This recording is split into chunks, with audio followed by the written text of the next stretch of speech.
erkaklar sog'lig'i uchun eng zararli mahsulot. Bu mahsulotni sizlar har kuni ertalab nonushtada albatta yeysizlar.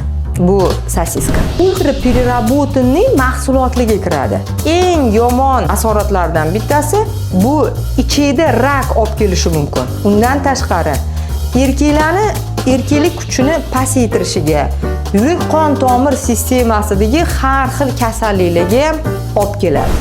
Bu albatta energetik. Yana original deb yozib qo'yishibdi. Buni ichganingizdan keyin energiyaga to'ldim deb o'ylaysiz. Yana ichkingiz keladi.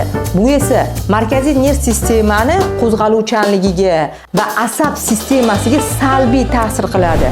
Uchinchi mahsulot bu shirinlik. Buni iste'mol qilishingiz bilan baxt gormoni dopamin, serotonin ishlab chiqariladi. Shirinlikni ko'p iste'mol qilgan erkaklarda tana vazni oshishi, ya'ni semizlik kelib chiqadi. Semizlik bor joyda testosteron erkaklik gormoni pasayadi. Buni oqibatida insult, infarkt va hokazo kasalliklar kelib chiqadi.